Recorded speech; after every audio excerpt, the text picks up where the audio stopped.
Hello, everybody out there in radio land. Y'all are listening to Electropop there. Or no, sorry, wrong one. Media Cyphers only on 89.1 WIDR or online at widerfm.org. As always, the following thoughts, views, and opinions are not necessarily those of 89.1 WIDR or Western Michigan University, no matter how dope or insightful they may turn out to be. Uh, just tuning in for the first time as a program, we broadcast every Tuesday. We tell y'all what is really going on here in the city of Kalamazoo, the state of Michigan, the so-called United States, and the rest of the world from a working class perspective. And as the name implies, digging under the headlines of the mainstream media and telling y'all what is really going on. So we're going to be opening today's show. There's something important going on up at the ICE detention facility up in Baldwin. And I actually just caught wind of this earlier this morning. And luckily for me, Michigan Advance had some good coverage on it. This was published on April 23rd, written by John King. Detainee speaks out as hunger strike continues at Michigan's largest ICE detention center. Immigrants detained at an ICE facility in northern Michigan continued a hunger strike Wednesday, with advocates saying detainees are protesting alleged medical neglect, unsafe conditions, and prolonged legal delays. According to the advocacy group No Detention Centers in Michigan, detainees at the North Lake Processing Center, a privately operated immigration facility in Baldwin, the strike, which started Monday, involved hundreds of people. Among them is Ahmad Al Najdawi of Jordan, who in a message the group says was shared with them, stated that language barriers prevent many detainees from communicating with staff or immigration officials. We have no answers to our questions, and everyone here has questions. I have a lot of people here who speak Arabic, and this is very hard for them. They cannot talk to the case managers. They cannot talk to ICE officers. They cannot talk to anyone. The food here is pitiful. I want the people outside to know they're treating us like animals. The North Lake facility, the largest immigration detention center in the Midwest, is operated by GEO Group, a private prison company that runs multiple immigration detention centers nationwide. And for long-time listener, that's one of the names in the rogues gallery that pops up pretty often, GEO Group. When asked about the situation at the detention center, a spokesperson for the Department of Homeland Security sent Michigan Advance a statement denying a hunger strike was taking place. Again, just completely deny reality, and is said that they get 3 meals a day and adequate drinking water. The spokesperson, who DHS did not identify in the statement, also denied there were subprime conditions. What a fascinating term. Subprime, suboptimal, subprime. It's again like they're pulling out their thesaurus to try to make themselves sound better, I guess. They claim that certain certified dietitians evaluate all their meals, not a full range of medical services are provided. Going down, despite those denials, Ale Rojas, an organizer with No Detention Centers in Michigan, said North Lake detainees are protesting conditions that include inadequate food and medical care, as well as what the group says are systemic issues with immigration detention. Of course, we should take the DHS's word for it. When has the U.S. government ever lied about their way they treat prisoners, among many other things? They go on to say this courageous collective action is a response to the dehumanization and abuse that are endemic to ICE detention, where immigrants are used as scapegoats so corporations like Geo Group may continue to build their profits unchecked. Centering our humanity and the humanity of every person who is kidnapped by ICE is the only way forward. The alleged conditions at the facility prompted several dozen protesters to gather outside on Tuesday, many holding signs against ICE and at one point attempting to block departing vehicles. While deputies with the Lake County Sheriff's Office were present, no arrests were made. Christine Suave with the Michigan Immigrant Rights Center said the hunger strike brought forward ongoing concerns advocates have had regarding the health and safety of North Lake detainees.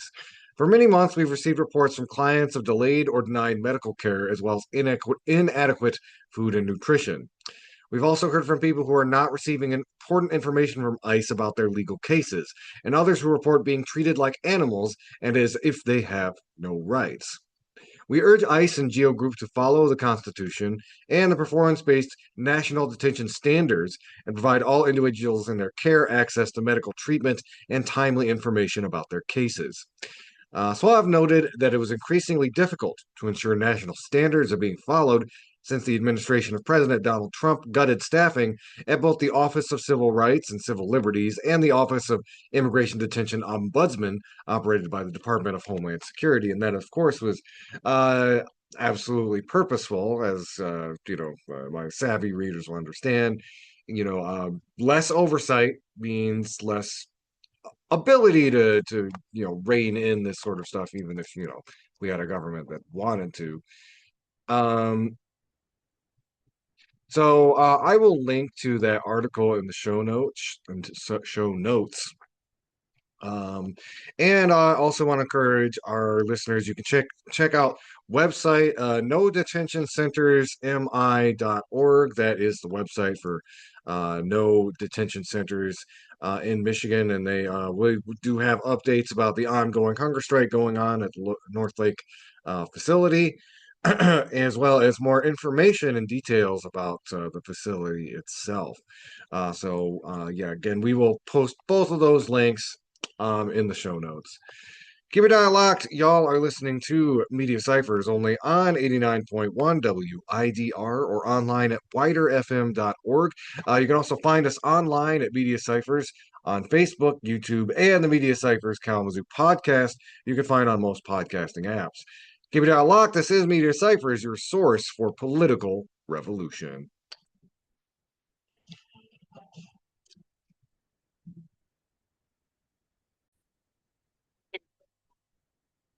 Hello again, wider listeners. Y'all are listening to Media Cyphers only on 89.1 WIDR or online at widerfm.org. The next story I want to talk about, this is actually an update to a story that we were talking about a couple weeks ago here on the show. Something that I found very exciting is, again, kind of this is working class pundit, as it were, talking about what our friends out in Ann Arbor are trying to do in building up a municipally run power entity. And we did mention at the time, they're not trying to replace DTE overnight, but I don't know if DTE perhaps did not get that memo because they are acting very defensively using a lot of the tools political tools that we've spent a lot of time talking about over the years here on the program, which is to say, they are now going to be creating this kind of AstroTurf pack to push back against the idea of the people of Ann Arbor taking control of their own power. So this is an article also from Michigan Advance. This comes to us from Kyle Davidson. It's published yesterday. Ann Arbor Public Power Initiative accuses DTE of fronting opposition effort. A ballot committee looking to lay the groundwork for Ann Arbor to transition to a city-owned electric utility is calling out its opposition, pointing to campaign filings tying the effort to one of the state's largest investor-owned energy companies. Ann Arbor for Public Power is a ballot initiative that, if approved by voters, would establish the governing structure for a municipal utility, kicking off the process of replacing its current provider, Detroit-based DTE Energy. However, leaders of the ballot committee have accused DTE of trying to drive artificial resistance to its efforts through an opposition committee, the Ann Arbor Responsible Energy Coalition. It's funny how they always use like these very neutral word salad types. It's like, we're for responsible energy, i.e., we think it would be more responsible to keep forking our money over to a corporate entity rather than having it run by the community itself. That would be far more responsible. Anyway, Ann Arbor for Public Power pointed to the group's initial statement of organization, filed with the Washtenaw County Clerk's Office in September. A copy of the statement reviewed by the Michigan Advance lists the address for DTE's headquarters, 1 Energy Plaza, Detroit, as the mailing and street address for the committee. The filing also lists an email address for Daniel Mahoney, DTE's Director of Policy and Regional Affairs, as the committee's email contact. An amendment statement of organization filed April 7th now lists an Ann Arbor address and contact at annarborenergy.com as the group's email. Ann Arbor for Public Power also noted that the opposition group received $25,000 in campaign contributions from the Edison Electric Institute, an association representing all investor owned utility companies in the U.S. That's actually really on point. I don't know if my listeners know too much of the history of Thomas Edison, but he's very he's lionized as a brilliant inventor, and one of the things that he really pioneered was stealing patents from other scientists like Nikola Tesla, and he was definitely kind of, if you know the backstory, he's a little bit more about the profit motive than some of those other contemporaries. So yeah, naming an association representing uh, electric utility investors, Thomas Edison or the Edison Electric Institute, is very historically fitting. Anyway, establishing a faux grassroots group to undermine real local organizations like ours, or astroturfing, is a deplorable tactic. Ann Arbor for Public Power Executive Director Brian Geringer said in a statement. Instead of engaging in open debate, DTE is subverting democracy by using a front group to spread fear and misinformation. We believe Ann Arborites will see through the deception. In an emailed statement, Claire Benjamin, a spokesperson for the Ann Arbor Responsible Energy Coalition, said that DTE handled the administrative setup before its launch a week ago, but the coalition now operates independently. Oh, yes, sure. Jill Wilmot, DTE's Director of Corporate Communications, said the company is not operating the coalition. Oh goodness, no. We are in agreement that the Ann Arbor Responsible Energy Coalition, that the path of a city takeover of the electric system will only serve to put a financial strain, $1 billion in upfront costs, on Ann Arbor families and taxpayers, who will see a minimum of 30 to 40% increase on their energy bills.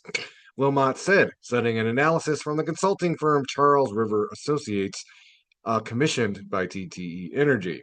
However, members of Ann Arbor for Public Power have pushed back on the report, arguing that its findings are wildly inflated to make the effort to municipalize their energy system look as high as possible. The real costs of municipalizing are many times lower than the study's estimate, and nowhere approach $1 billion, or even half of that, Geringer said. The public benefits in terms of clean energy, greater reliability, and lower rates in the long term would be enormous. And our current ballot initiative to establish a public utility governance structure would cost taxpayers basically nothing. So anyway, we are going to continue to stay on top of that story. That was written by Kyle Davidson, published yesterday, April 27th. Headline: Ann Arbor Public Power Initiative accuses DTE of fronting opposition effort. And just to kind of square the circle, like, this is something that companies, you see this happen a lot in politics, where it's not like, this commercial isn't from the opposition candidate, it's from a group supporting America, American patriot, blah blah blah. It's usually some sort of word salad. But it happens here at the municipal level as well. When there is something being pushed through that corporations like DTE do not like, i.e., in this case, the idea of a community having control over its own, electric utility, it sends them into damage control mode. And one of the first things they will do is set up these groups, these quote unquote advocacy groups.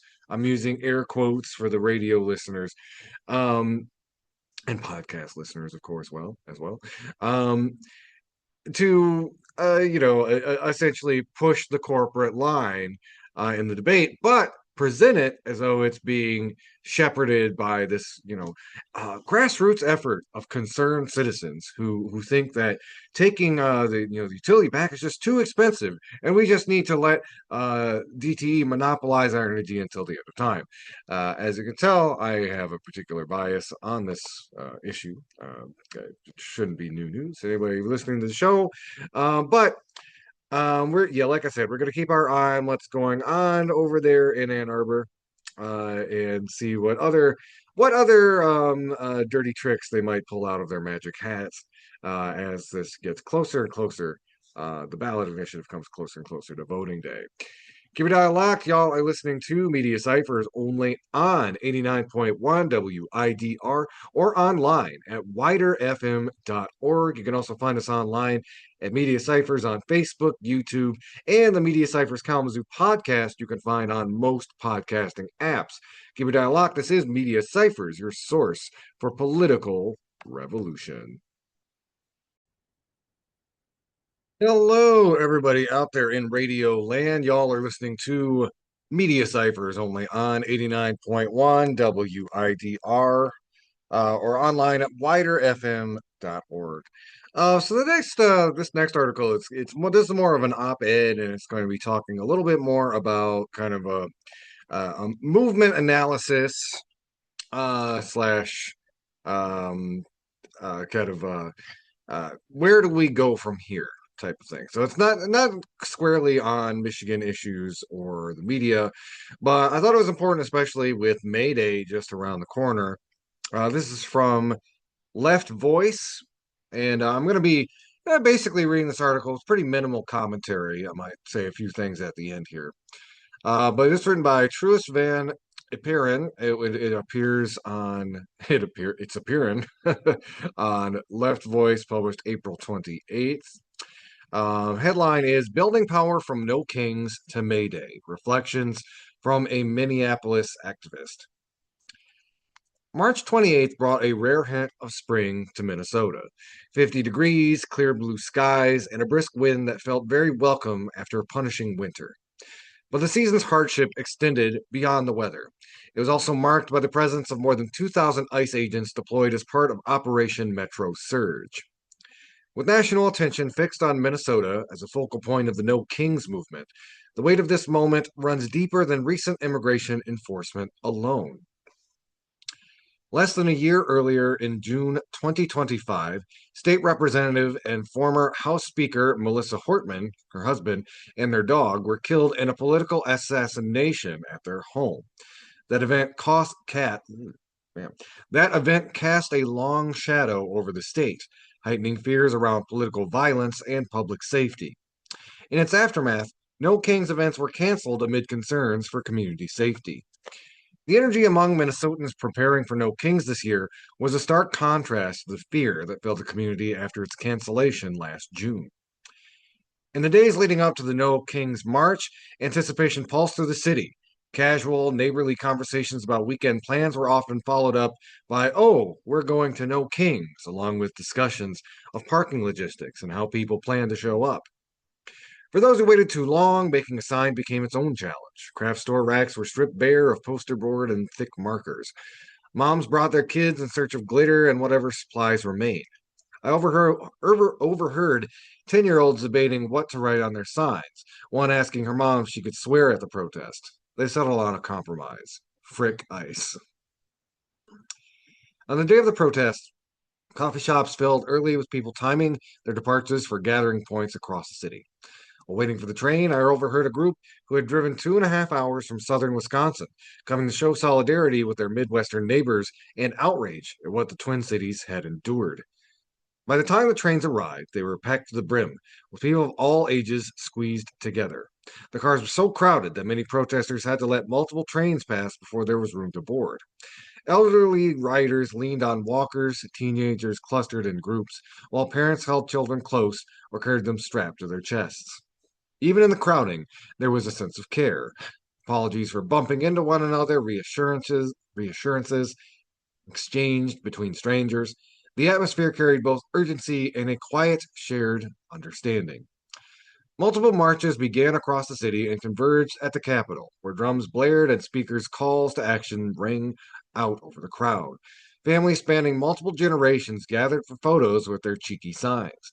The messages on those signs reflected a wide range of concerns and political alignments: opposition to U.S. alliance with Israel, critiques of capitalism's impact on quality of life and the environment, and slogans like "the only safe place in America is the Epstein files." People paused to capture the moment. At one point, a father snapped pictures of his 20 something daughters posing in front of the Capitol, their signs held just right in an unmistakably Instagram ready scene. For those who've been on the front line since Operation Metro Surge began, organizing and mobilizing in support of immigrant neighbors through mutual aid, patrol groups, rides, and crowdfunding rent, No Kings felt, at times, performative. But the numbers matter. The visibility of support matters. But for some individuals, especially those deeply embedded in the work, the event carried a sense of performance rather than urgency. That tension is exactly why what comes next matters. Visibility alone is not the endpoint. It has to translate into sustained action, deeper commitment, and collective pressure that cannot be ignored. As May Day approaches, there is a critical opportunity to move beyond symbolism and into mass mobilization. This moment calls for people to show up not just once, but consistently, bring their time, resources, and voices into alignment with those who have been doing this work all along. If we want to maintain momentum and push toward real, material change, May Day cannot be another isolated moment. It needs to be a continuation, a scaling up of the networks, relationships, and systems of support already in motion. And still, the sheer number of bodies matter. Across the country, millions showed up, one of the largest protest mobilizations in U.S. history, and No Kings became a visible representation of just how many people stood in opposition to the Trump regime. The crowds reflected a broad collective dissent against authoritarianism, against the war in Iran, against the ongoing violence in Palestine. To witness that scale of resistance, physically and publicly, carried its own kind of power. There is a hope that the momentum from No Kings will carry into the May Day strike.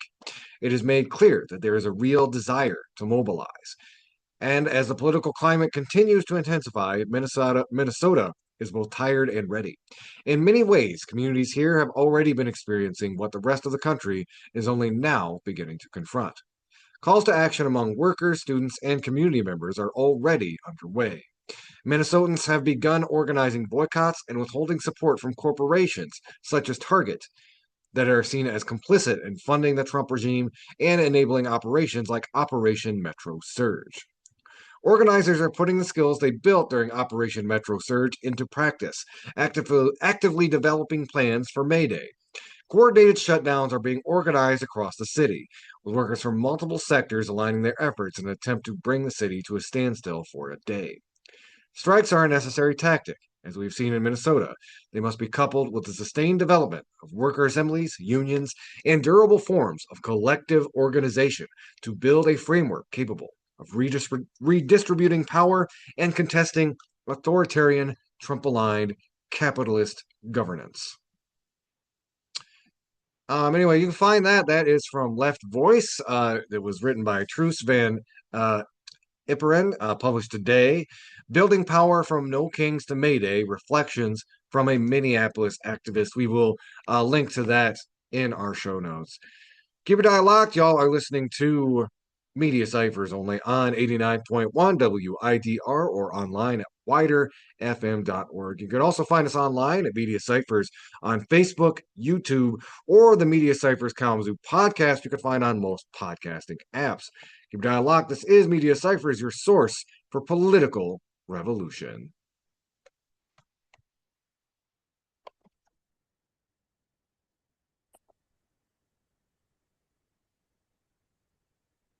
Hello, everybody out there in Radio Land.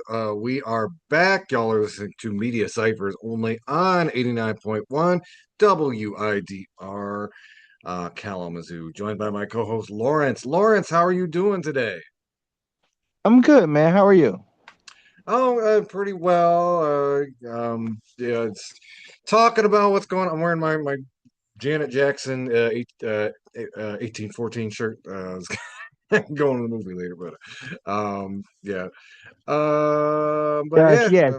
Shout out to her brother. The biopic is the highest grossing biopic of all of the biopics so far. The Michael one, oh yeah, and there's so much stuff that they left out that we'll need to discuss, but just another day. Yeah, yeah, and I'll say like that's worth a deeper discussion. I just for my part, I was Michael Jackson was like the first big thing I got obsessed with as a kid. It was like I got like a big poster in my room, and somebody somewhere probably still has a VHS of me doing Beat It at the Millwood Elementary Talent Show. But perhaps that's been lost to time. I don't know. Nah, no, yeah, Michael Jackson and Prince were two of my biggest obsessions too when I was a kid. So yeah, I get it. Mhm. I had the best of Michael Jackson, the history album, right? That also had Earth Song on it. Like when I was a little kid, on a cassette, and a VHS of all the videos, bro. Like yeah, I was Yeah. Oh man. Mhm. yeah. So I guess from let's we're gonna transition a bit and talk about this. This is like one of the bigger stories over the weekend, and what's interesting.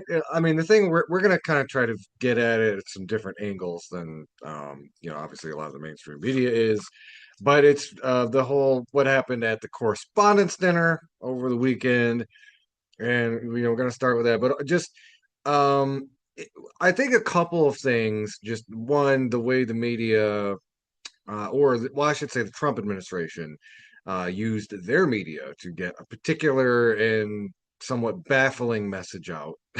We're going to talk about that in a second. But Lawrence, I don't know if you had like initial reactions where we kind of dive in. Man, okay. Initial reactions.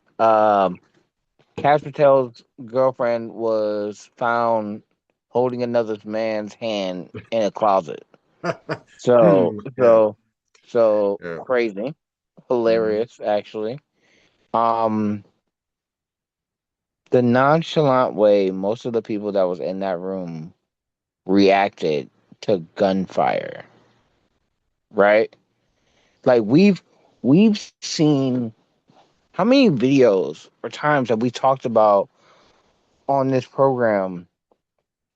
Like if we're talking about Sandy Hook, if we're talking about Parkland, we're talking about Uvalde, right?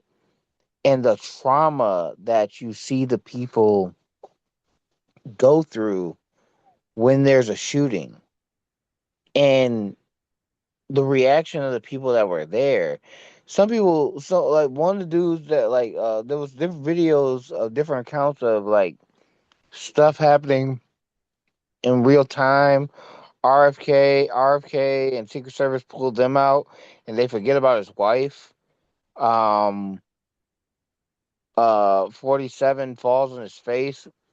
Um but they don't get him out. They get JD Vance out and his wife out first.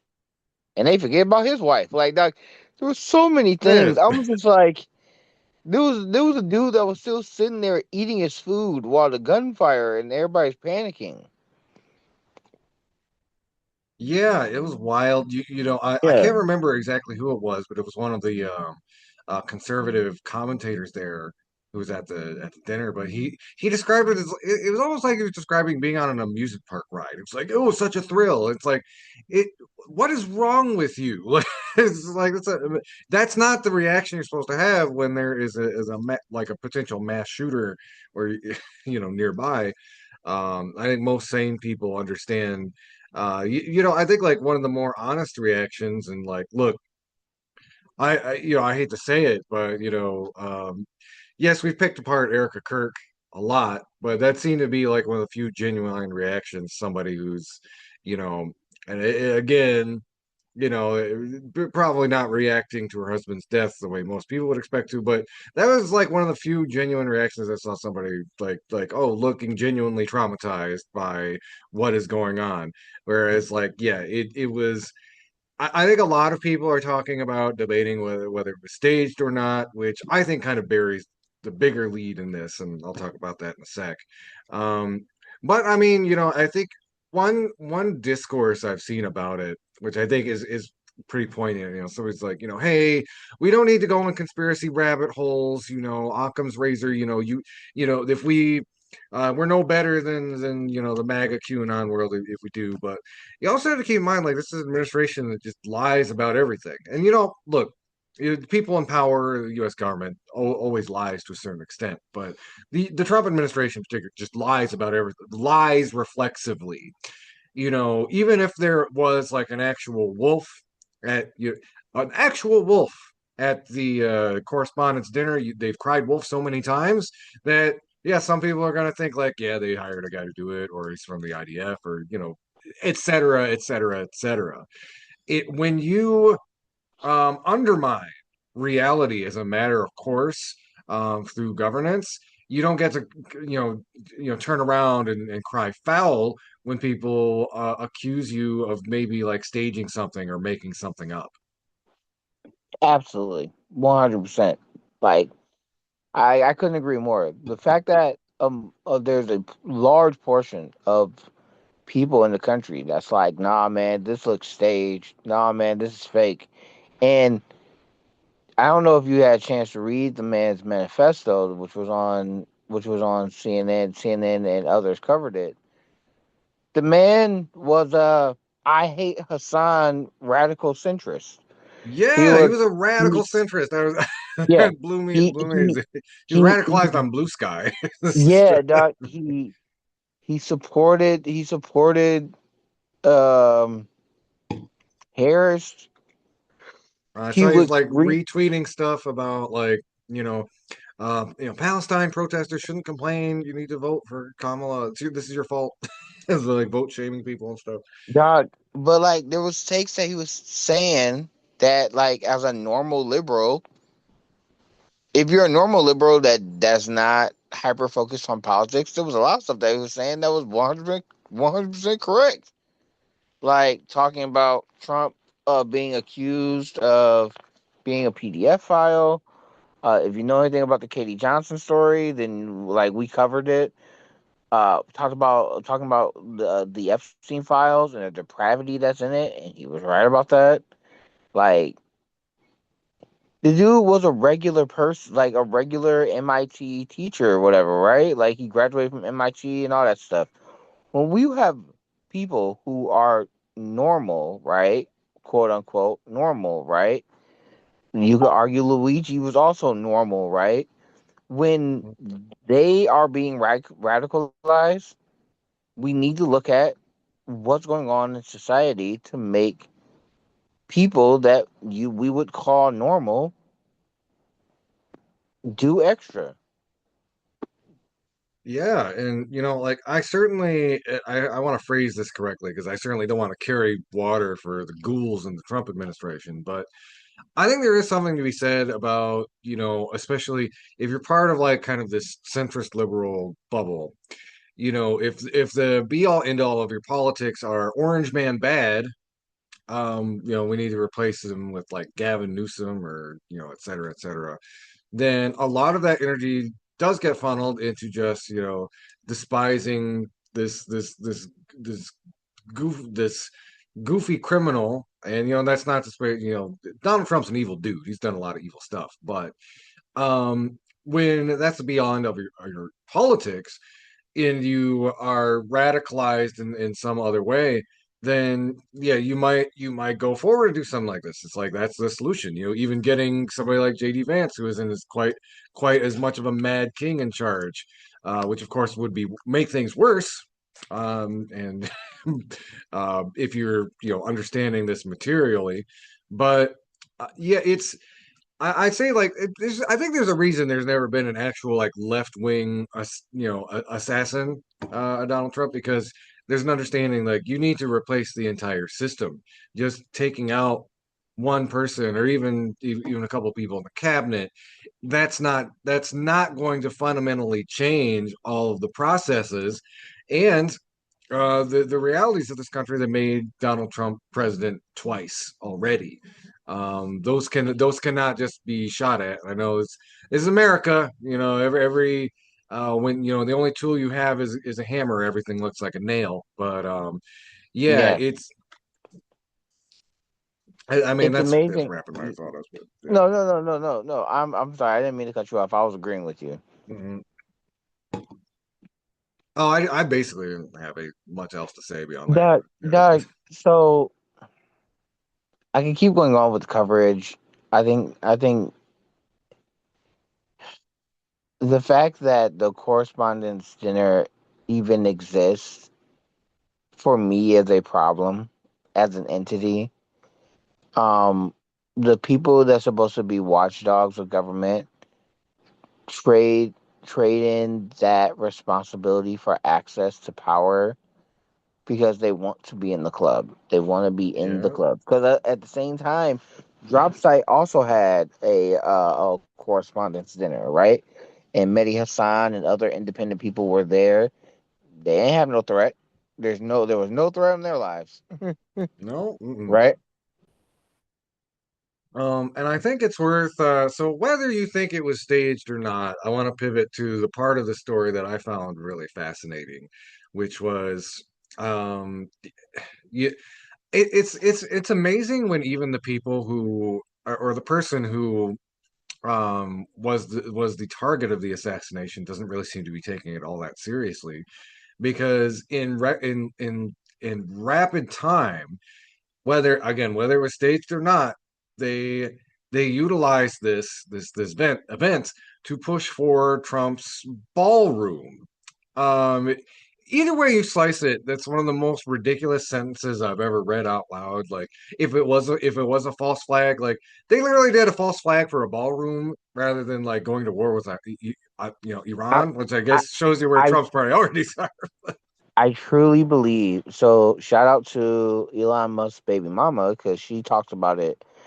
I don't think she's a reputable source, but she's been in those right wing echo chamber spaces, and she exposed a long time ago how they are all on different group chats together, all getting the same talking points.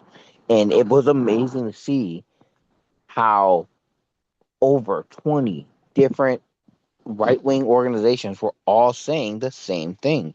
And I also believe that the ballroom is more than just a ballroom. I think it's a giant emergency bunker. I think That's it, true. And that's yeah, not a conspiracy that that's it's on record with contractors. They're also building a lot of a bunker space underneath the ballroom. So that just to like that's not like an Infowars style theory. That's actually that's true. Yes. all right. Oh Mm, yeah, shout out to the Infowars. Shout out to the new owners of the Infowars. Shout out to the Onion. Shout out to the Onion, who yeah. now owns Infowars. And what I would love to see them do is turn Infowars into actual news. I would Yeah. love to see them do the Onion to do like actual investigative journalism with Infowars, and make that the real way to give penance back to the families that Alex Jones smeared. But that's a different Oh, tangent. yeah. That's a different conversation. I might have Um. something to say on the Infowars thing in a sec, but just Oh getting no, back no. to Oh yeah, we gonna talk about it. what's fascinating is the way that like I said, like rapid speeds, you had all of these right-wing Twitter handles, right-wing media organizations before Trump even came out and started talking about the ballroom. They were on like, this is why we need a ballroom. And for an outside observer, I think that might it just it's it is a ridiculous nonsensical idea. And the idea, like, it's something that is unique to this administration, if only because they're exploiting a crisis to get something complete. The connection between the crisis and what they want is so tenuous, but they're making it anyway. Somehow, apparently, a White House ballroom could have prevented, this assassination attempt and all that stuff. And the line is like, well, there's more security and you can lock it down or whatever. It's like, yeah, Donald Trump went to like a UFC fight with 20,000 people like several weeks ago, and like it's like it's like, are you kidding me with this? It is so patently ridiculous. And again, these are tools, and this is a way that the government and the media that it has at its beck and call have functioned for years. But to see it put to such ridiculous ends is it really it's like satire, but it's real. It's kind of it's hard. It's God, almost difficult to process in that God, way. it is crazy. Shout out to John Stewart. John Stewart actually had did a whole monologue about it last night on the Daily Show, and it's one of the last few things we're gonna have that's good before the Ellisons destroy the Daily Show and John Oliver's show Yeah, with their takeover. But yeah, like, Rob Schneider is going to be the new host of the Daily Show, or oh something. god, oh god. No, but yeah, I I am glad really no one got hurt. It was crazy to me. Thinking about all the White House Correspondents Dinners that's happened before.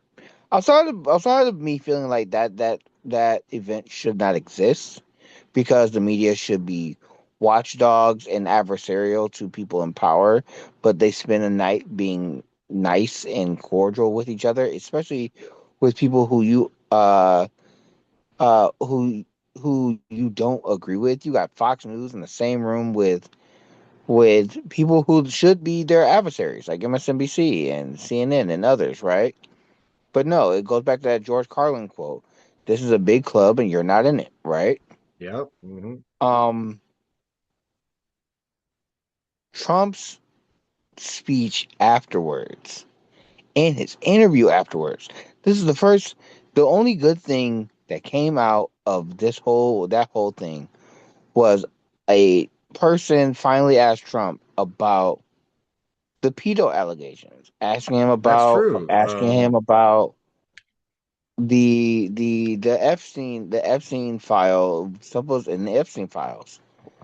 They finally got Trump to answer to that, and I'm just sitting here like, it took a third assassination attempt, a third attempt. It took a third attempt for y'all to finally get to these questions.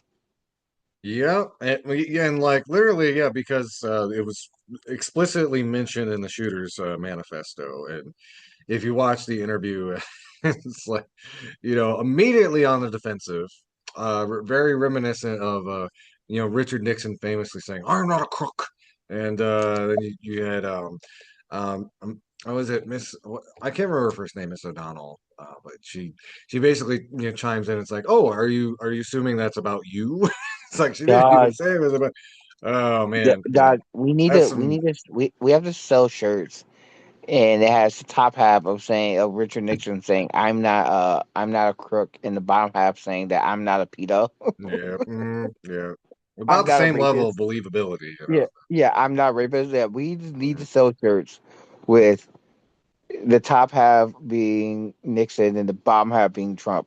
Like that would sell like hotcakes. yeah. I also wanted to remark on something interesting too. And I don't look, I can't scientifically prove this, but I did kind of an informal straw poll on my social media because something very interesting happened after the most recent assassination attempt. And this is something that we've all been seeing, since the Trump administration took over, which is there's like more right-wing content in our social media feeds. What I found interesting, like me, I've done a pretty good job of immunizing my algorithm. Like it knows, like this dude just he likes synthwave and old school hip hop and communist s posting, but after the shooting. There's just article and post after post in my feed talking about ballrooms and the radical violent left, et cetera, et cetera. And this had been happening also to just about everybody in my circle, kind of similarly, like, usually don't see this stuff because the algorithm knows that's not where we're aligned. But it's interesting to me, kind of watching in real time, the way that social media companies kind of working, quietly in conjunction with the administration and its line are pushing certain points of view through social media. And again, this is something that we've been talking about and warning about for a couple of years now. but it was really interesting to see, especially in real time, the way this particular kind of content, like conservative news content and hot takes, etc., being pushed onto my feed and the feeds of basically everybody that I know. Yeah, yeah, I agree. It's the same thing. It's the same thing that's been happening to me, man. And like trying to get, especially like on YouTube or on other places, like, hey, block this ad. Why am I getting PragerU videos? Why am I getting Steven Crowder videos? Block this, block this, block this. And it's like, it's constant. And I'm just like, oh man, y'all are garbage. I don't see Mhm. Zateo. I don't see any other news source that I actually rock with, right? On as an advertisement. But yeah, like I don't know, man. Like There's also I also heard a report. There's like kind of this similar to the ballroom thing. It's almost like copy and pasted message, particularly in Michigan. It's a lot of messages about like we need to reform a militia, a protective militia. We need to protect the president. I guess you could call it like the pedo protector platoon or something. Um, but no, yeah, it's the GOP, man. It's the guardian of the PDF files, man. yeah, That's what they yeah. are. That's what they are. Also, this dude. Speaking of ads, because I've been seeing a lot of ads. This is a small tangent I'm getting off of, but it's been grinding my gears. Uh, John James and the white guy that's running for governor. Um, I whoever. forget. Is that the dude that looks like a used car salesman or the I don't So know, maybe they're both good. You have John James, who's the black conservative dude who is absolutely garbage. Not related to my friend Jonathan James or John James. My here in Kalamazoo, who's out here doing the Lord's work. No, the one that's running for Senate is a garbage human being. We don't rock with him. And the white guy who's running for governor, you'll probably see his ad 1,000 times. I forgot his name, but as soon as he comes on the screen, I try to skip it as fast as humanly possible. Yeah, like it's getting ridiculous out here. That just bothers me. That's been grinding my gears for like the last week and a half. But the thing that I'm upset about is, folks, Trump's health. Like this is the last thing I'm gonna talk about. This want to talk about this. Talking about this subject. Trump's health is failing. Trump is not going to be around for much longer. Trying to turn him into a martyr is only going to make our situation worse. Oh no, Okay. 100%. Yeah. Like, yeah. I think too, like that's something else I was thinking about is like, there's a million reasons why you would not want to assassinate Donald Trump, even, from um this was going around when the Iran war first started, but Iran actually they made it clear like they had no intention of assassinating Trump, and essentially their reasoning was like this man is completely inept and he's making all of these unforced errors, so like why would we want someone else in charge? Right. There's a historical parallel to that. There's actually in World War II, there was kind of there was a at least externally, not inside Germany, but out external to Germany, there was a kibosh on plans to assassinate Hitler because, especially towards the end, Hitler was getting kind of ooh, and he's making a lot of military errors. So, like, no, we want him in charge. He's not he's not keeping it together, and that is also kind of that's the outlook of people who are America's enemies like Iran.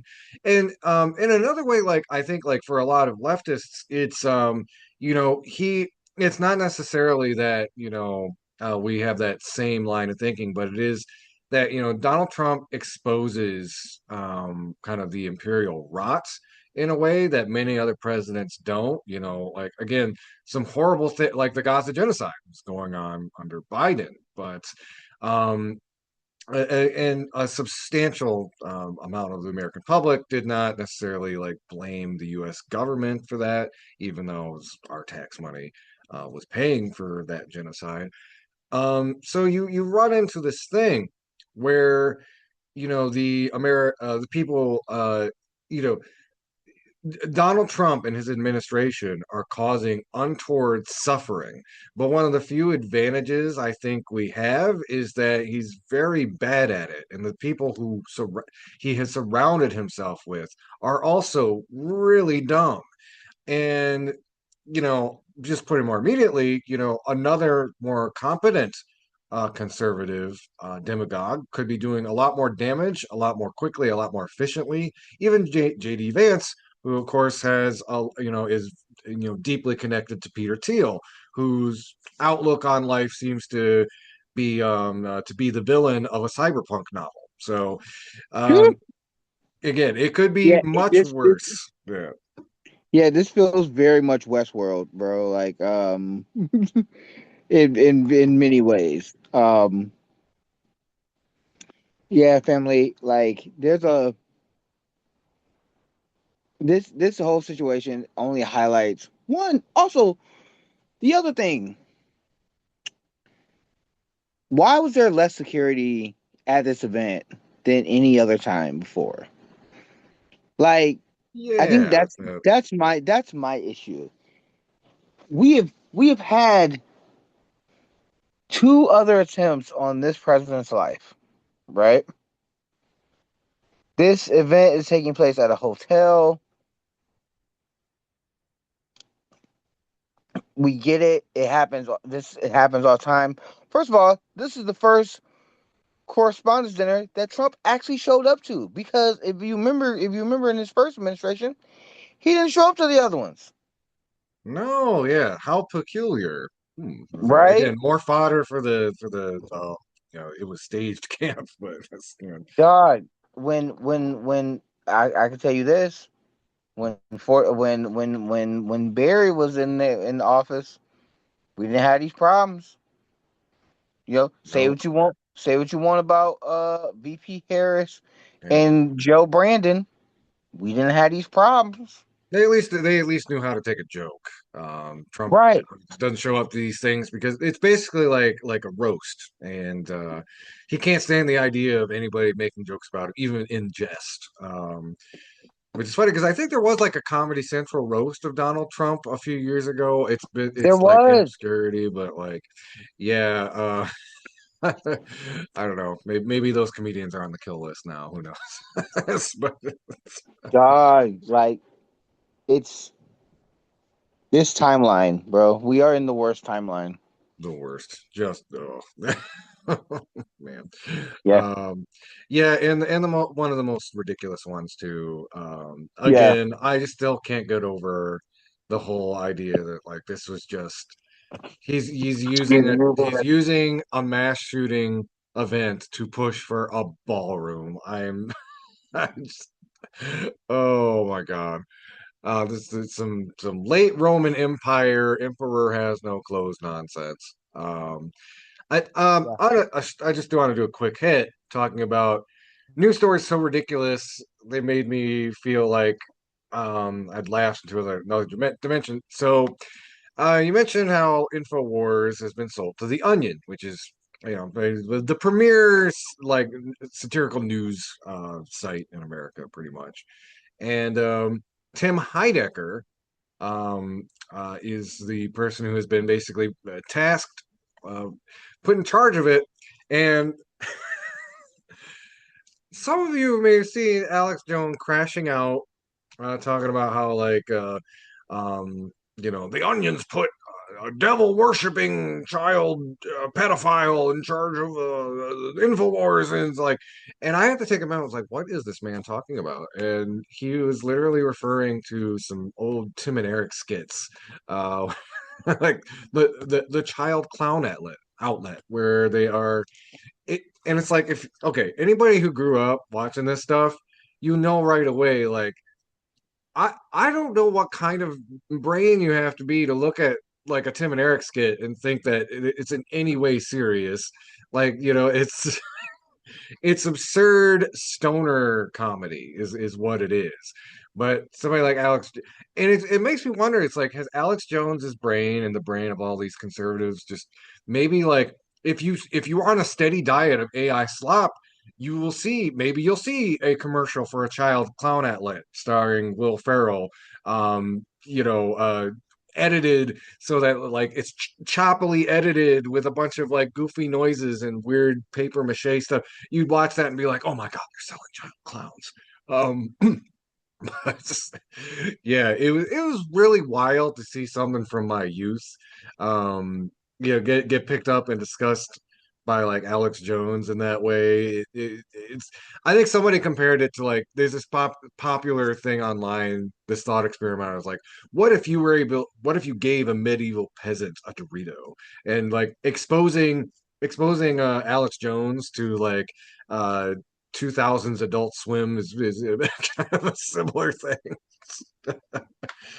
Just Pretty gave much, Doritos to a peasant was last.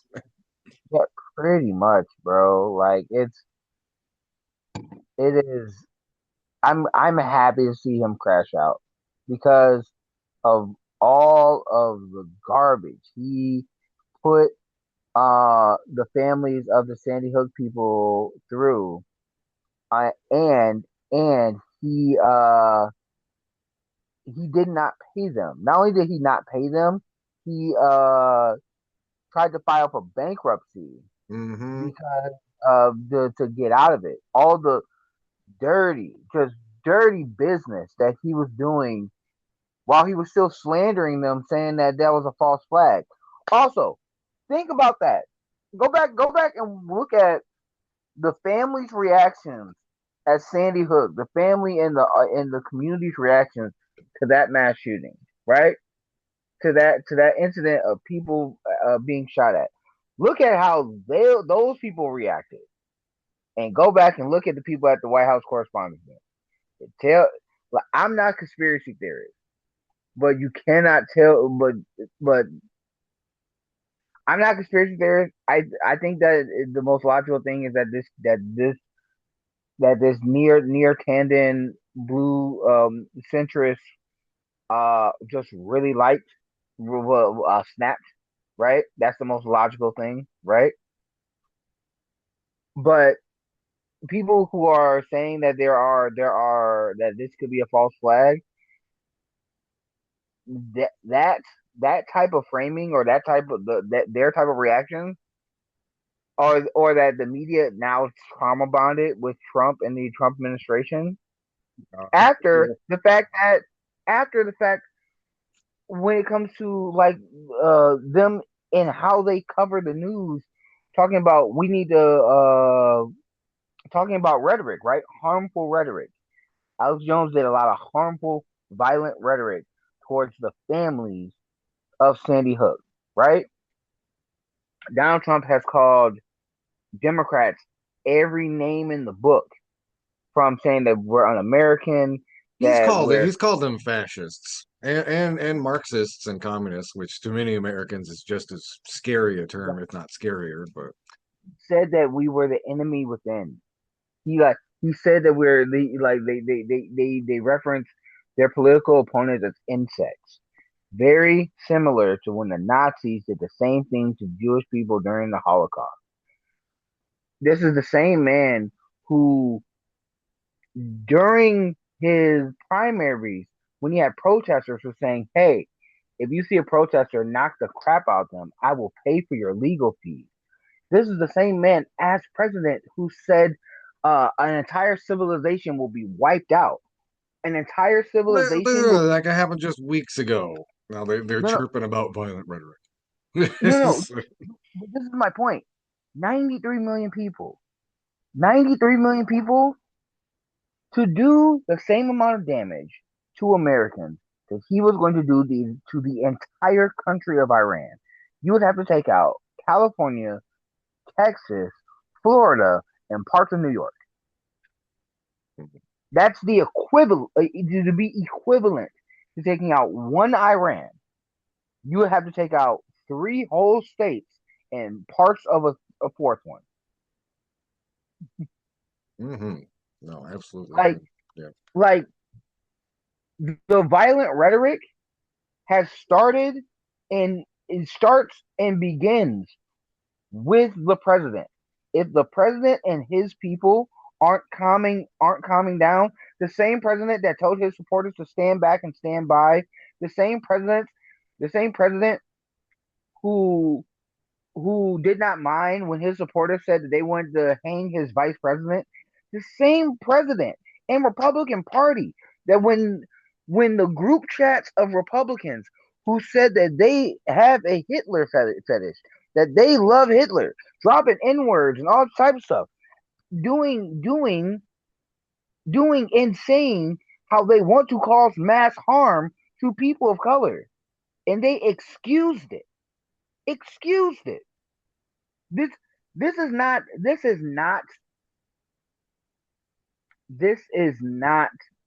a both sides thing like Dana Bash and other people on in mainstream media have been trying to do. There's only one group that's been saying violent rhetoric and then acting upon it. Oh yeah, because that's That's another big thing they're pushing is like there's like all of the violence comes from the left, and it's even like most of the people who've gone off after Trump are right wing. Like it's 70 no six, 2/3 of potential Donald Trump assassins were conservative. So it's dog. The person that took out Charlie Kirk was a graper. Was yeah. a was a Nick Fuentes posting graper. Like nah, dog. We're not. I'm not hearing it. Well, I'm not hearing it. And this is the same party that said that Haitian cats was eating dogs and eating cats. They were eating animals, and this is the why we need to send the National Guard and ICE into local cities to deal with fraud. And they actively killed American citizens. They sent ICE into Chicago and stripped children naked and put them in U-Haul vans. This is what this administration has been doing. But violent rhetoric rhetoric from the liberals is the problem. Boy, Mm, if you don't get as my granddad yeah. used to say that when he get mad, if you don't get Yeah. or All right. So I have a story. I don't know. Is there anything else you wanted to say? What do we call this event? They just had the ballroom grift. I don't know. You have anything yeah, else to say about before we move? the ballroom gift, The bro. ballroom grift. Everyone in the back. The base to the Yeah, sky. yeah, ballroom gift, bro.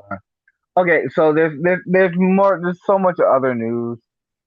Um, There's a big well, one I wanted to bring up next that yeah, I feel kind of got buried by everything that's happened last week. Um, so I want to talk a little bit about the story with the Southern Poverty Law Center. Um, and again, things happen so quickly, you might have missed this, but I think it's a very important story, especially talking about kind of fascism and anti-fascism. And those of you who don't know, the federal government, the Justice Department, is suing the Southern Poverty Law Center for fraud, and the SPLC is a organization that has done incredible work in documenting and exposing white supremacist organizations. I'm just going to read really quickly. This is an article from the World Socialist website, but I think it sums it up pretty well. Organization is charged with deceiving its donors by using contributions to pay informants who are members of neo-Nazi and white supremacist groups. They're alleged to have committed fraud by setting up dummy accounts in financial institutions to make the payments. Since a Ku Klux Klan member could hardly cash a check from a well-known civil rights organization, they're like, I'm just going to go down to the corner store. I've got this check from the SPLC. I'm sure nobody's going to clock that. That's strange. The amount spent on this program was relatively small, about $3 million over a 10-year period, for an organization with an annual budget regularly topping $100 million. So, like, literally, like, about 3%. Um, well, no, 0.003%, something like that. 8 paid informants were named in the indictment, exposing them all to retaliation by the violent fascists with whom they rubbed shoulders. And it's hard for me to think that this wasn't in some way intentional, considering you've got a lot of the white supremacists in the administration. Anyway, contrary to the claim that these payments benefited the fascist groups made by Blanche and Patel at their press conference, the United Clans, the Aryan Nations, and several other groups in which the Southern Poverty Law Center had informants are now largely moribund. In other words, the information gathered contributed to the demise of the organizations rather than promoting them. And I just want to leave this last quote from the Attorney General, the acting Attorney General, which is important because we're gonna talk a little bit about how this wound its way through the media. Acting Attorney General Blanche declared that the Southern Poverty Law Center was manufacturing the extremists it purports to oppose by paying sources to stoke racial hatred.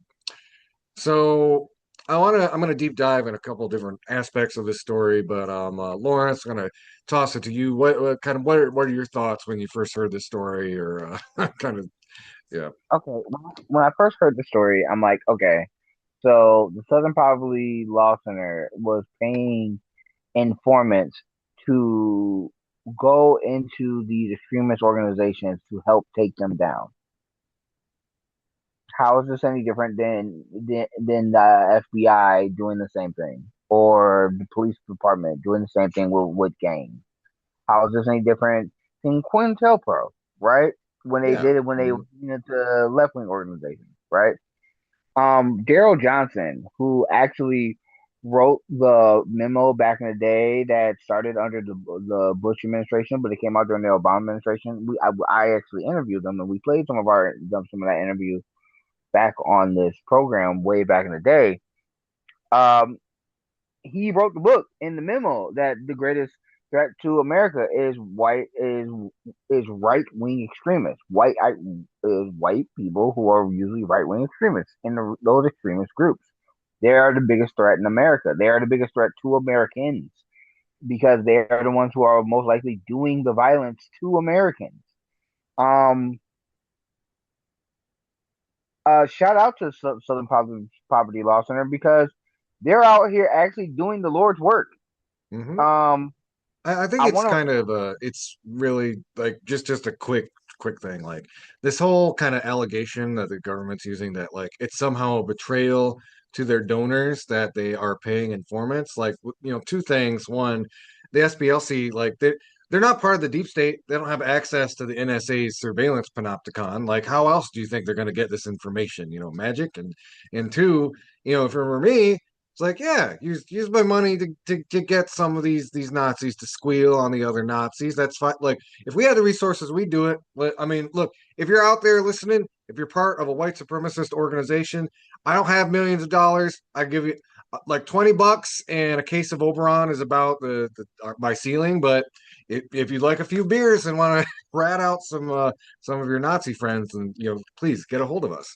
Um, but yeah, just the idea that like this is betrayal to your donors, that you're using this money to get information about hate groups, which is like the whole reason your organization exists. Anyway, sorry, go ahead, yeah, Lawrence. they're fighting extremist groups who they're fighting extremist groups, and their extremist groups that they're fighting have threatened their lives. Like they're literally threatening their lives. Mm-hmm. I don't understand. I don't understand how.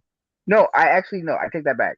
I understand perfectly why the White House in the Trump administration wants to go after the extremist groups, because notice they didn't say anything about taking said information and then using that information to go after the extremist groups. They didn't say that.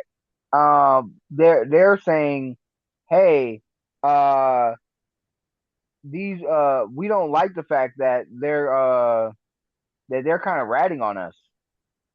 We don't like the fact that they're Yeah. kind of hurting. Mm-hmm. Mm-hmm. And it's like you should be using their information to go after these dangerous groups that's hurting the American people.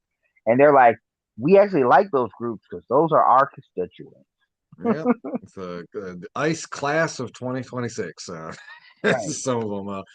I wanted to also kind of laser in on what the acting attorney general said, the idea that the SPLC is using its money to manufacture extremism. And it's interesting because this grew some very long legs on especially like conservative capitalist media, this whole idea that SPLC and similar groups are actually like uh there, I think there was one kind of alleging that they basically created the rally in Charlottesville out of thin air, or that again they are paying white supremacists to organize events, which like if you look at the actual government um, uh, what is it allegations, it doesn't say that anywhere. It acknowledges that the money they were using was being used to pay informants.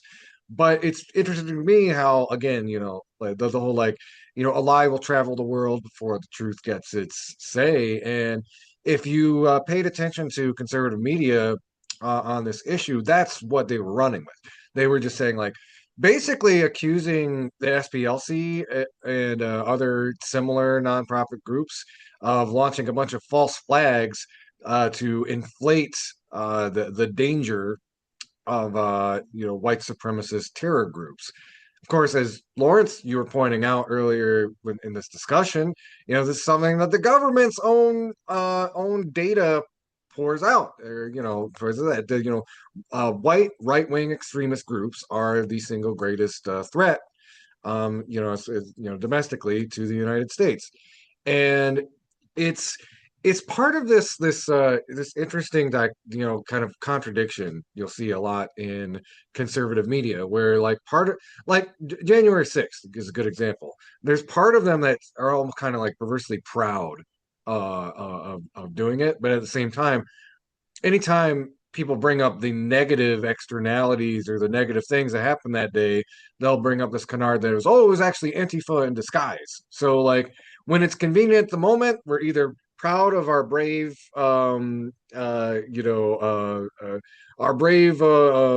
citizens who stormed the Capitol on that day, and the next minute you can be like, no, they were a bunch of planted outside agitators, and we're kind of seeing that same contradiction around the story with the Southern Poverty Law Center, kind of trying to use that. Like a lot of people who, again, were in Charlottesville, emboldened by the Trump administration, now trying to blame a group whose job is to track those extremists and radical Oh, hate groups. oh, it's not just that. They were also at the Capitol. Let's not forget, Turning Point USA and other organizations help bus. They helped to bus people to the Capitol. We are never. I will never let them slide on this, and we as a people should never let them slide on this. Turning Point USA and those organizations and other organizations helped bus people to the Capitol. Yeah, So and there, like, there were definitely a lot of not like genuine. I know a lot of people debate about what is and isn't a Nazi, but there were literally people hanging swastikas in the Capitol, and there's that famous picture of that grimy looking dude with the Camp Auschwitz hoodie. So like, yeah, oh they were not sending God, their best. But apparently, no, they got busted in by the Southern Poverty Law Center, not yeah, Turning Point USA. right. It was the Oath Keeper. It was the Oath Keepers. It was the 3%ers. It was yeah, the Klan. It was also Turning Point USA and other organizations that were helping with the insurrection. Like, nah, bro. And if Black Lives Matter coordinated with with Code Pink or Act Blue or any other affiliated organization, right? You would say we would all be saying, "Hey, yo, the Southern Poverty Law Center found out that these organizations were a part of January 6th, and we should be going, and that we shouldn't be comfortable with this." Y'all be like, you know what? Handle that. We should be using that information to get those people up out of here, right? Hmm. Nah, Um, but the I Trump administration says, nah, though we need them. We need them around here. but yeah, I think it's worth noting too, like the Department of Justice itself was that was an invention post Civil War. It was primarily fueled by Reconstruction, so that the government could prosecute Klansmen and Confederates. And there's definitely a deep historical irony to, we're living in 2026, and now the neo Confederates are using that same legal apparatus to go after the enemies of the Klan. Um, and Yeah, it's obviously like this is meant to also be like a deep chilling effect on the SPLC itself, but also organizations that do similar work. Basically trying to if you rock the boat, if you go after organizations, that ostensibly are all about white makes right, you might be going to the government might be taking you to court. Yeah. Oof. yeah, yeah. Crazy. I find um, it. I find it ridiculous that that we're not going to go after the people who are trying to keep, who are trying to protect. Um, we're not going to go after people who are trying to protect uh us from extremist groups. We are going after the people who are going after who are who are gaining information on the extremist groups. yeah, well, Like, again, it definitely tells us who our enemies are and where they're at, i.e., they're calls coming from inside the house, folks. yeah.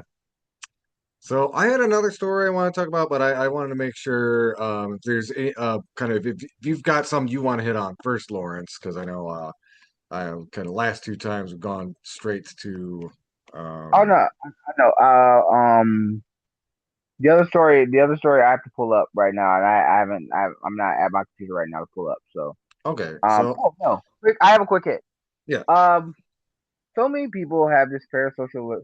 So many people in this world have a parasocial relationship with celebrities and celebrity culture, stan culture in particular. We just got done talking about Michael Jackson and others, but there's been a lot of information about uh Clay Thompson and Megan Stallion in the news because they broke up, right?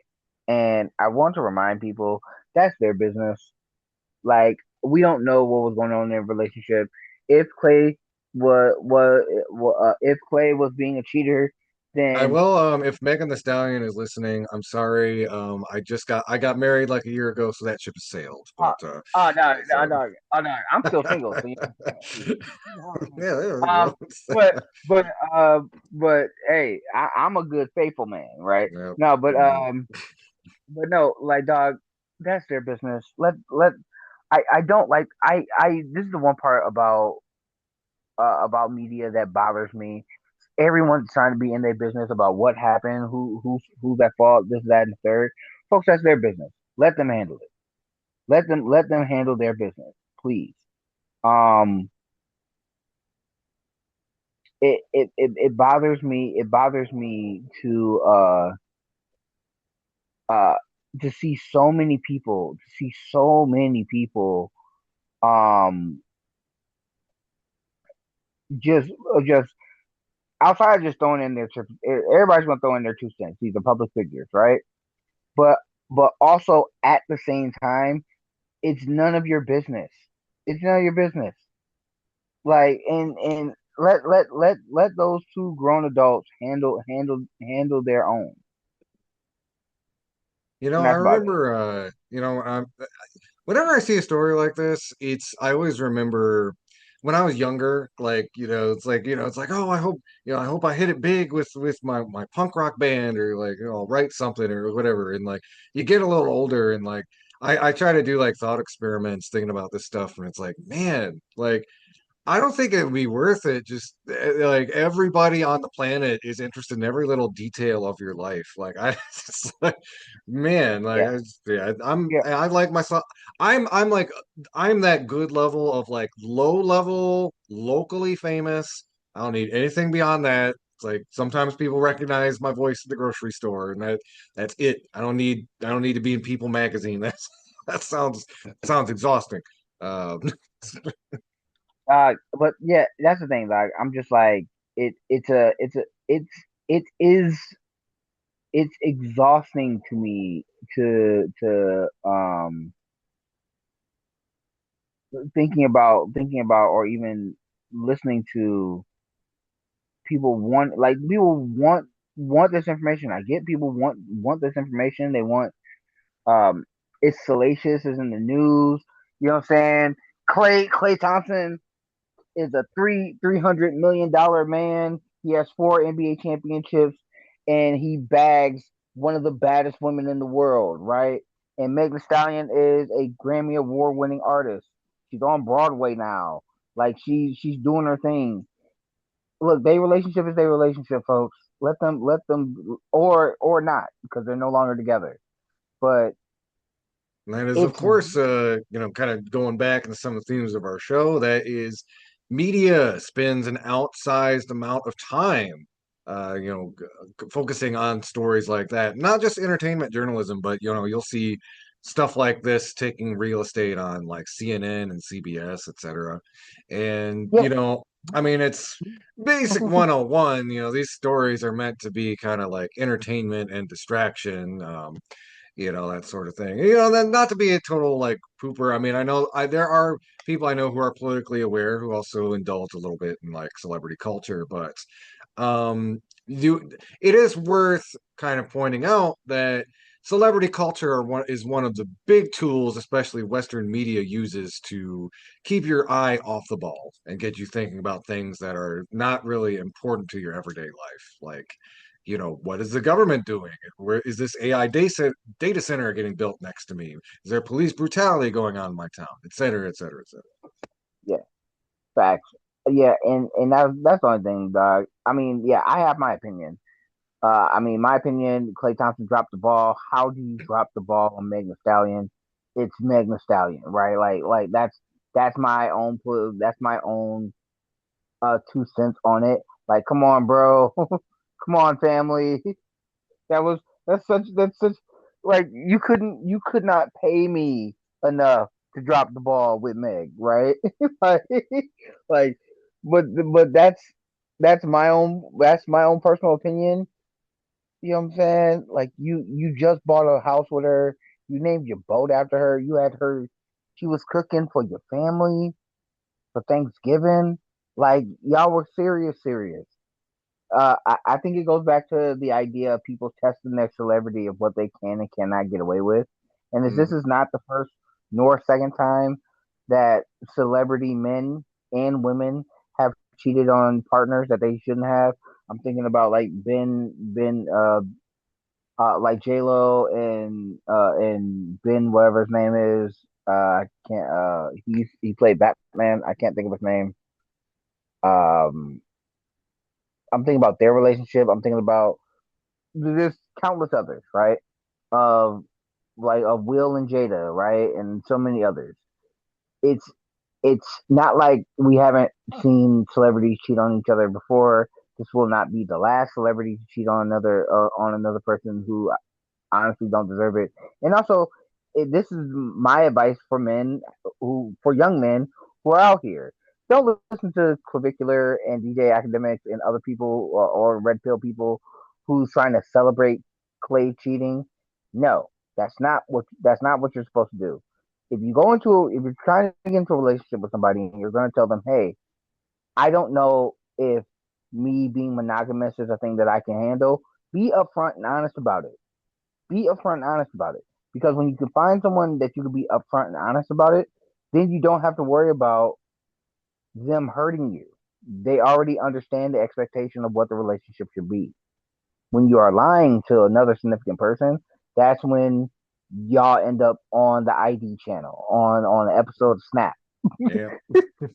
Like, we're trying to avoid those things out here. Mhm. Like avoid avoid avoid those things. Peace may seem boring, but peace is what you want, Yeah. right? As the married man on the panel, how do you feel? um, I think I don't know. I feel lucky every day that I have such a wonderful spouse, and yeah, I could not imagine dropping just fumbling the bag so Dog, badly. this is Oh, this is man, a generational. This is a generation. No, I'm not gonna lie. It is a generational fumble. This is the generational type of fumble. this It'll is the be type it'll of be greed talked that about for decades. It'll be part of the family dog lore. dog. Yeah. This is the type of greed that they talked about in the Bible. Okay, like no, like I'm just saying. What Uh, does it? What does it? What does it? How does it benefit a man to gain the world but lose your soul? Like yeah. Like, forget the NBA ring. The ring you were gonna give her, that was the one ring to rule them all. Okay, that was the Lord of the Ring. Okay, Mhm. you know what I'm saying? Like that was the ring you should have been focusing on. But like, Yeah. nah, Yeah. but Mhm. nah, but Well, go ahead. so I had another story I wanted to talk about. We got about 12 minutes, 10, 12, 11 minutes left. Um, so this story, I thought this was really important, and we might have time for kind of a deeper conversation about kind of representation, its limits, what they're trying to do with this. But the FCC, our good old friend Brendan Carr, we haven't heard from him in a minute. This is trying to be a fascist on the FCC. But he's basically come forward and he is based via Twitter, um, telling media corporations in America that they need the TV ratings. So, like, TVY7, TVAM, etc., should be revamped to represent or warn viewers and listeners if there's going to be a discussion or promotion of quote unquote gender identity themes. And it's basically saying they should be rated differently or contain relevant descriptions. And it basically appears to be an attempt to extend the sort of like don't say gay policies that we've seen in a lot of education, especially in red states, to national TV ratings. And I wanted to talk about this because, one, we've already seen a lot of companies very sheepishly pull back from this type of representation, basically at the behest of the pressure that we're seeing from the administration. I think some of the examples I'm reading from an Aaron in the Morning article, but Luca was going to have more kind of more explicit representation, which is kind of stripped out of the film. Um, and we've also seen that even before the government requested it, in Disney Plus's Junior mode, controls were found to filter out LGBTQ plus content entirely from kids' profiles.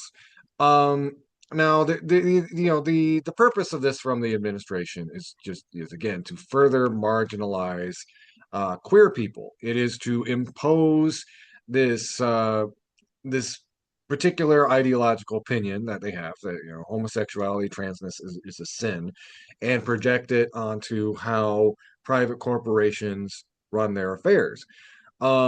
A part of the danger of this is like that chilling effect does work. We've already seen a lot of these companies, do that. Um, and I also, I kind of a sidebar about representation, and you know, I think one of the issues, and we've discussed this before on the show, especially from centrists to the Democratic Party, representation is the be all end all. There's that classic joke. Republicans think 10 people should run the world. Democrats think half of them should be women and people of color. And the problem is when the government in this case is trying to use their power to project an ideological opinion, a conservative reactionary one at that, they're trying to invisibilize queer and trans people, because while you can make the argument from the other direction, representation is not revolutionary unto itself. That's something you might hear from a lot of like centrist liberals. What it does do, though, it paints a better picture of reality than people who are trying to impose their worldview. They want you to think trans people don't exist, queer people don't exist, but they do. And one of the reasons representation is important in that facet, whether it's on Sesame Street or the action cartoons you watch when you're a little bit older, or even like prime time, is because regardless of what Brendan Carr wants you to think, you're going to encounter all kinds of different people through your life. And what that representation does is especially as a young viewer, it acclimatizes you to the diversity inherent to living in this country. Now, if your goal is to make this country less diverse and more homogenous, that is the ideological core of your project. That is where you're coming from, and that's what makes something like this so inherently dangerous. Lawrence, I was kind of talking about that for a while, but you got thoughts on it? Yeah, man, look, when this goes back to what they said they were gonna do in Project 25. This goes back to when we saw them it not just attack trans people. They attacked when they started to take black people out of monuments, black history out of monuments. They started to uh attack different black history in the military. Recently, you can tie what they're doing towards trans people also to um what was it, Stephen Miller and others firing generals because didn't want to uh they didn't want to acknowledge and or elevate two women of color that was in service because Trump didn't want to stand next to them. This isn't happenstance. This is a pattern. This is a pattern of behavior that this administration has been doing, and they've been doing towards minorities, Mhm. minorities that they see as the other. This shouldn't be shocking to anybody. This shouldn't. It's that same impulse of like white conservatives. It's like why are there black people on commercials all the time? It's like, well, I don't know, maybe it's because black people exist in real life, and it's you know but it's again this attempt, and a lot of times they talk about go back to the good old days, and it's when groups that they're not a part of or groups that they didn't like were made invisible in the American media space. And that's really what they want to get back to, basically resegregating American media. Yeah, uh they want separate but equal all over again. They just want the capital accumulation from the groups that they want to keep separate from. They want the rhythm, but not the blues. And I want to remind y'all, they tried to do separate but equal at the Super Bowl. And you saw how that worked out with TPUSA's All American Super Bowl. They didn't even get their stream up and upright. The music wasn't synced right. Like the performance was trash. It was unseasoned boiled chicken. Okay. Hmm. Does that sound appetizing to you? Cause no, it doesn't. Cause it wasn't. It was garbage. It was dumpster juice. Yeah, no, 100%. Like, like we need to. It makes me upset. Though it makes me upset thinking about it because, like, one, the amount of times that they have used trans people, the amount of times that they have used trans people to push backwards backwards logic and ideology, and has actively gaslit an entire generation, and been getting away with it. And this is the reason why, for me, again, going back to us as media, and especially left wing media, we do not give these numbnuts an inch. We do not let them. We do not need to agree with them, or try to placate with right wingers like Tucker Carlson, Campbell, and others who may agree with us on one or two issues.